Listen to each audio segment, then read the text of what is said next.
Assalamualaikum warahmatullahi wabarakatuh. Di video kali ini, saya akan menjelaskan mengenai materi komunikasi personal dan kelompok, yaitu memahami dan mengamati komunikasi kelompok. Memahami dan mengamati komunikasi kelompok. Terdapat beberapa poin. Di poin A ada mengamati komunikasi kelompok. Poin 1 yaitu sistem intelektif dan antarpribadi dalam komunikasi kelompok.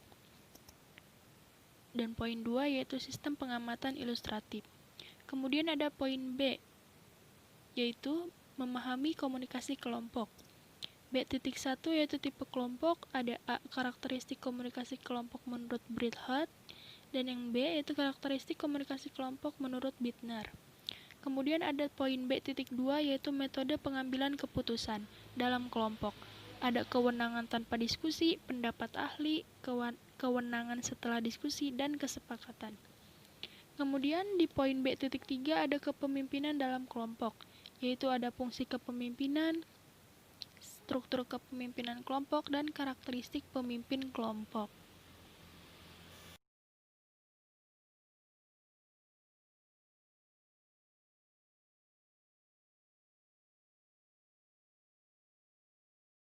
Nah, apa sih yang dimaksud dengan sistem intelektif dan antarpribadi dalam komunikasi kelompok itu?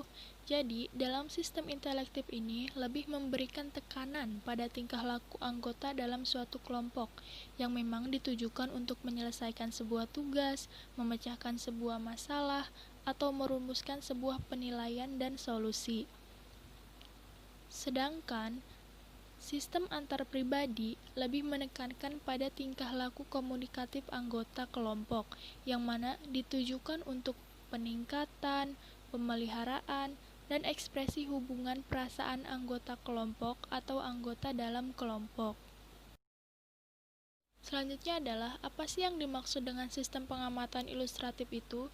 Jadi, dalam komunikasi, sistem ilustratif ini muncul karena adanya kebutuhan-kebutuhan dari tiap individu untuk membandingkan sikap, pendapat, atau bahkan kemampuannya dengan individu yang lain dalam sebuah kelompok. Selain itu pula, ketika sebuah keputusan kelompok telah dibuat, para anggota kelompok akan saling berkomunikasi untuk mendapatkan sebuah informasi yang mendukung atau membuat individu dalam kelompok merasa puas dengan keputusan yang dibuatnya tersebut. Mengapa hal demikian termasuk ke dalam sistem ilustratif? Karena ketika tiap individu memiliki kebutuhan atau pendapat yang berbeda di dalam kelompok, kemudian akan dibandingkan dengan satu sama lain, dari situ setiap anggota kelompok memiliki gambaran bagaimana keputusan yang nantinya akan diambil, dan keputusannya membuat puas anggota kelompoknya sendiri. Selanjutnya adalah memahami komunikasi kelompok.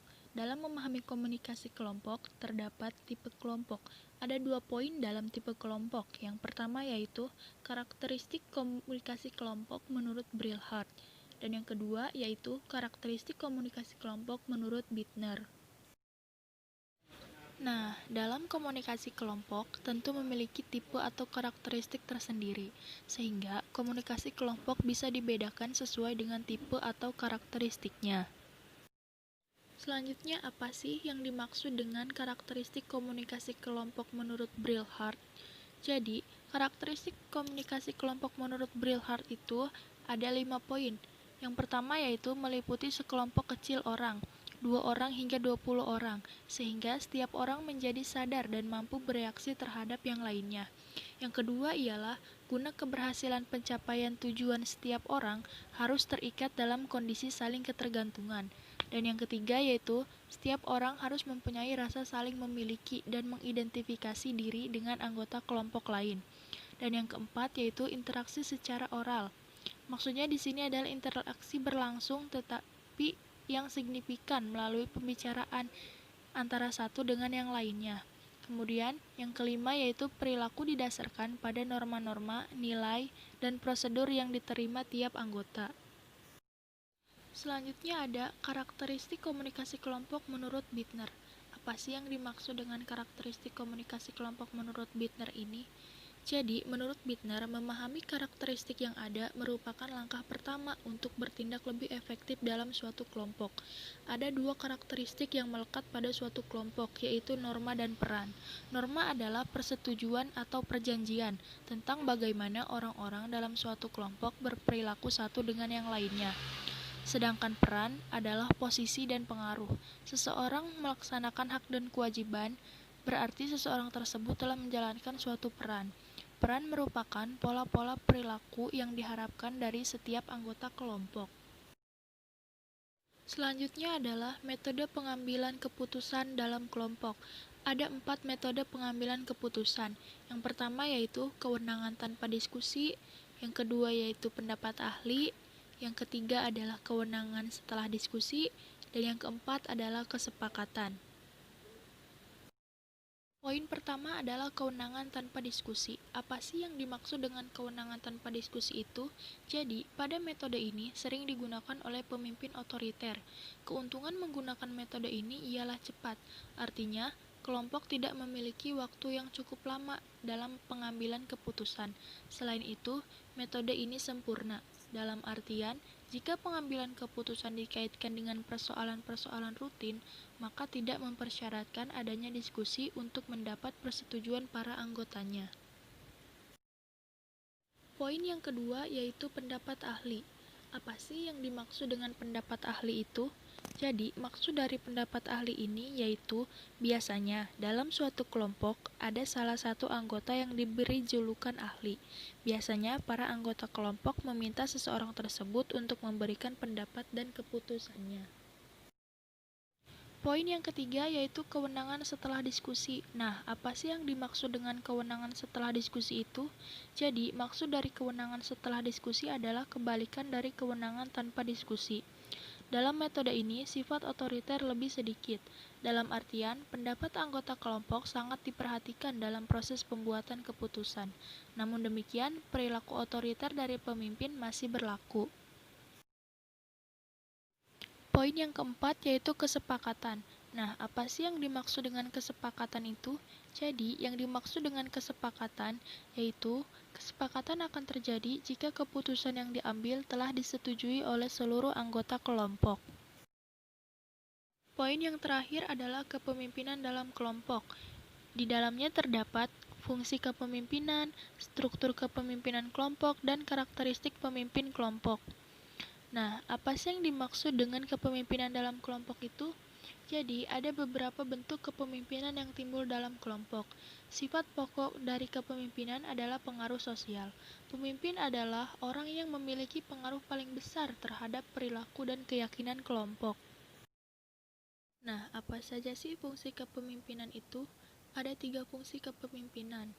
Yang pertama yaitu fungsi-fungsi tugas. Di dalamnya terdapat mencapai sasaran dari kerja kelompok, mendefinisikan tugas-tugas kelompok, dan mengorganisasikan tugas dan tanggung jawab.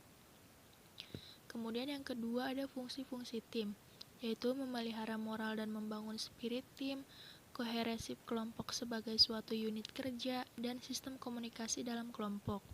Dan yang ketiga ada fungsi-fungsi individual, yaitu mempertemukan kebutuhan individu dari antar para anggota kelompok, menyelesaikan masalah pribadi, dan melatih individu. Selanjutnya adalah struktur kepemimpinan kelompok. Nah, apa sih yang dimaksud dengan struktur kepemimpinan kelompok itu? Jadi, para ilmuwan sosial mengacu pada pola kepemimpinan unik yang dimiliki oleh kelompok sebagai struktur kepemimpinan kelompok tersebut, baik itu pemimpin formal maupun pemimpin informal. Berdasarkan struktur kepemimpinan formal atau informalnya, timbul perbedaan kelompok. Perlu diperhatikan bahwa kelompok yang tidak memiliki pemimpin formal akan mempunyai pola kepemimpinan informal. Yang terakhir ada karakteristik pemimpin kelompok. Nah, maksudnya di sini adalah teori great person tentang kepemimpinan bahwa orang-orang tertentu karena kepribadian atau karakteristik unik yang lain ditakdirkan untuk memimpin. Teori ini menjelaskan bahwa setiap orang-orang tertentu yang memiliki kepribadian dan karakteristik yang unik, mereka sudah ditakdirkan untuk menjadi pemimpin dalam kelompok maupun organisasi. Nah, itulah penjelasan saya mengenai mengamati dan memahami komunikasi kelompok. Semoga bermanfaat untuk kita semua. Kurang lebihnya saya mohon maaf. Wassalamualaikum warahmatullahi wabarakatuh.